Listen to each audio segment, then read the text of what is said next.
Let's go, guys. The grand finals of the Elite Classic 2nd edition. We got MarineLord playing as the Ottomans in this first matchup in the color pink, against his opponent 1Puppypaw playing as the Mongols in the color blue. What a match. The match is gonna be Dry Arabia, so it's a really good map for bot civilizations, bot very aggressive civilizations, if they decide to do to go that route in the Feudal Age, which is, I think it's what we're gonna see this time. By the way, if you're enjoying this video, don't forget to leave a like, subscribe to watch more Age of Empires 4 content. Have plenty of content every single day from players like those of we're watching now.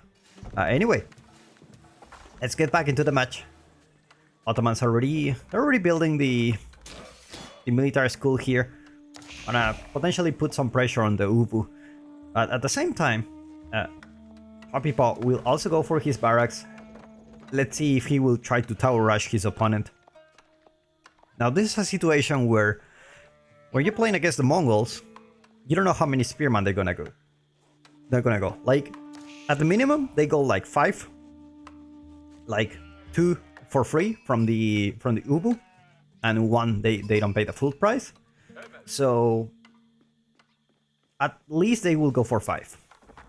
If you create spearmen of your own, then of course you need more than that, but you don't know how many spearmen we're gonna see coming from 1Puppypaw. And the military schools are just not gonna be enough here.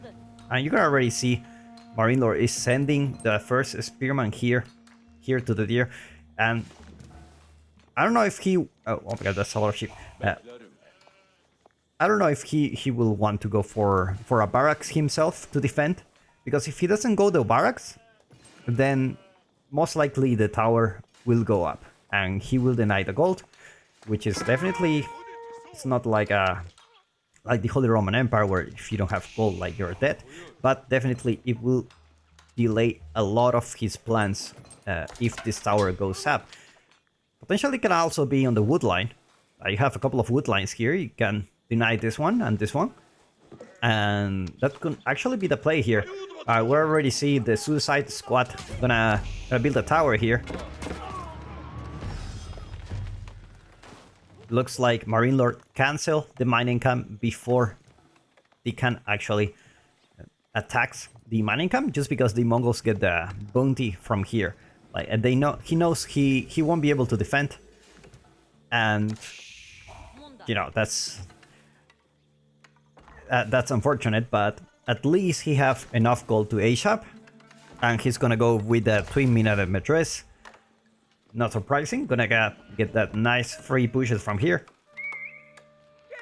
I'm just gonna mass up those spearmen here just to deal with that harassment. Now the Mongols already go for 4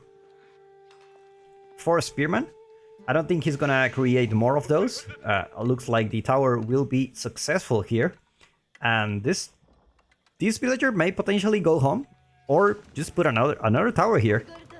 Can potentially think about putting a second tower if he wants. It looks like he's gonna opt for returning. Has enough for A-shop soon. And it's like, okay, that's good enough. That's good enough. At the same time, 1Puppypaw is trying to push the deer away, which is really it's really annoying.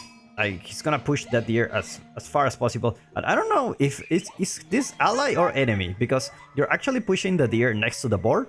So when the Ottomans go here, never mind. Don't mind me. The Ottomans don't eat the boar, so it's fine. It's fine. But if it was another civilization, can you imagine? Like, they push the deer, and then nice, I have the boar and the deer in the same place. I can just protect one spot at the same time. But he needs to push the deer into different directions, and looks like that's what's gonna happen now. Like, if you cannot find any kind of value with those spearmen, you can always push the deer. And the A-shop already comes for MarineLord, has a big space on the back to put all those military schools, all those production buildings. And he's gonna go for the archery range and the blacksmith just right away. He won't have the gold for the upgrade, so I guess he will be focusing on the military for quite some time. At the same time, the Mongols going out for the trade. It's gonna be a beautiful trade post here. Probably put it here just to get nice value out of it. Now the Ottomans will have a mission now. They need to stop the trade, because if they don't stop the trade, the Mongols will become a tough contestant here.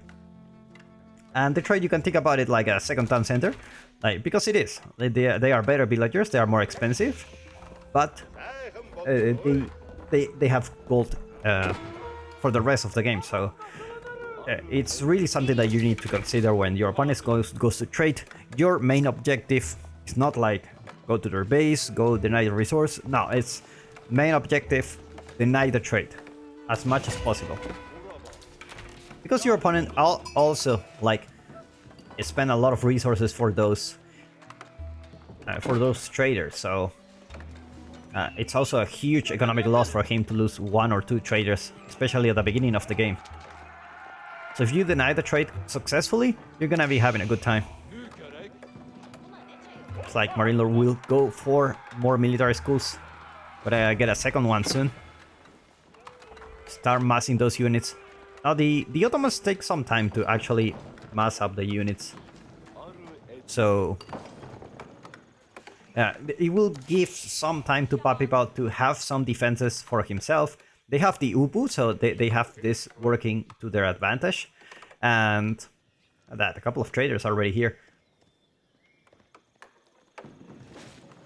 So definitely he will have the military advantage at the beginning, but the Ottomans will catch up very quickly in just a matter of minutes, already having the second military school. Just when they get to the third one, it starts like snowballing effect, like a lot of units coming from the Ottoman base. Of course, those blacksmiths also increase the research speed for those units, so it's always very nice to see. I would say MarineLord. MarineLord is a lover of archers. We've seen him going extremely crazy amounts of archers in the Feudal Age. He loved the Feudal Age, and he loves archers. He's like his favorite unit. I wouldn't be surprised if we see like a second archery range coming from MarineLord now. It's like Keshiks are going out for 1Puppypaw as well. It looks like the trade is gonna be in a very conservative position. It's gonna be in the corner here. It's gonna be able to trade those. Let's see how much gold they're getting. Actually, not getting anything. 43 gold. Okay, not the best amount. Not the best amount, but it's actually a very short route. So we take those. We take those to start out, and we can always move it here when you have more military to defend a trade. So obviously it's better if you put it far, but if you don't have the military to defend a trade, then it's not gonna be very good for you. It looks like this outpost is gonna take the MarineLord's scout. He immediately create another scout. He knows how important this is. Like, he needs to have vision. He needs to know what his opponent is up to. Otherwise, he's playing just blindly. And he's having more and more archers. Second archery range already here. Third archery range are all actually here. So it's gonna be archers. Let's see, the military schools are producing Sipaki. So it's gonna be Sipaki for free. Archers not for free. It looks like the Sipaki will just work on, you know, denying the trade. I suspect MarineLord thought, okay, the trade post is just here, right? Let's take a look at his vision.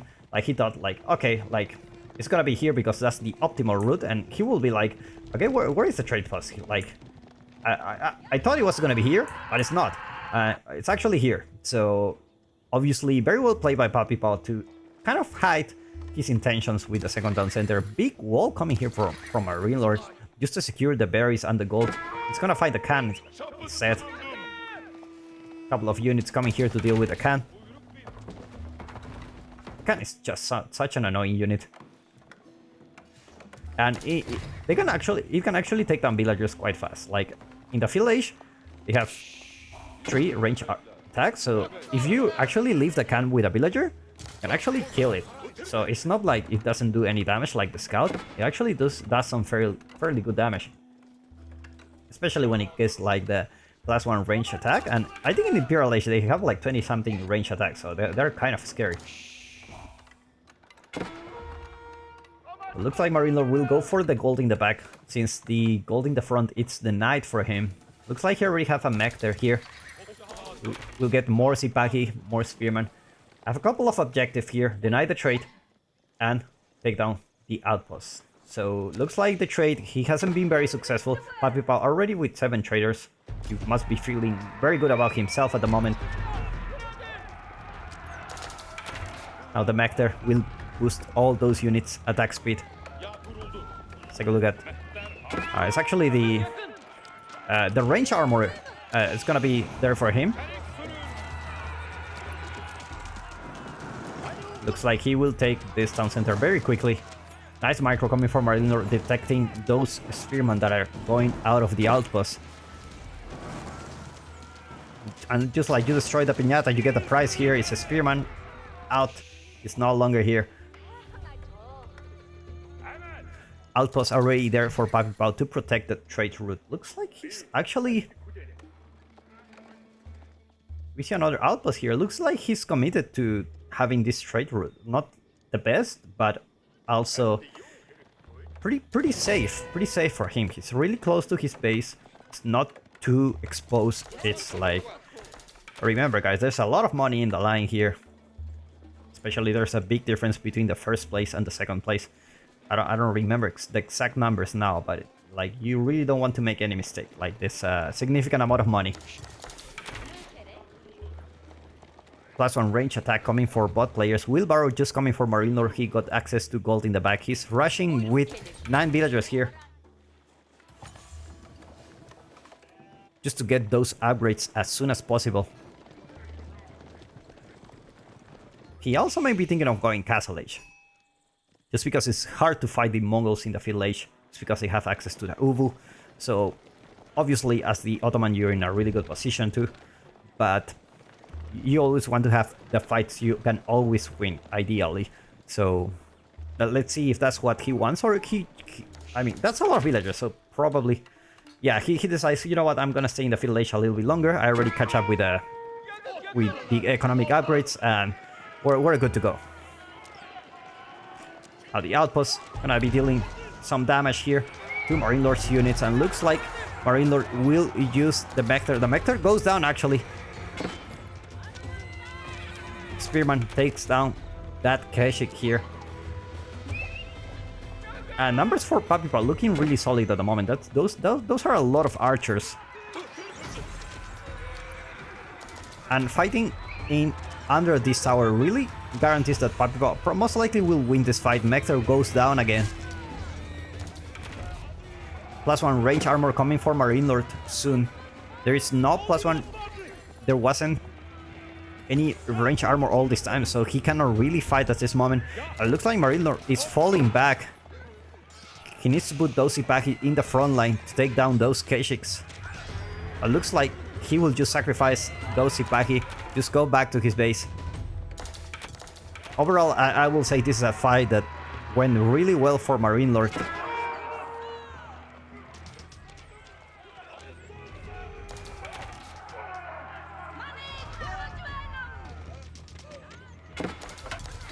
Trying to kite as much as possible. Those Keshiks will tank the damage here. It's like he decides to retreat at the moment. But now the Ottomans will have a 3rd military school. So military numbers for the Ottomans not looking quite bad, actually.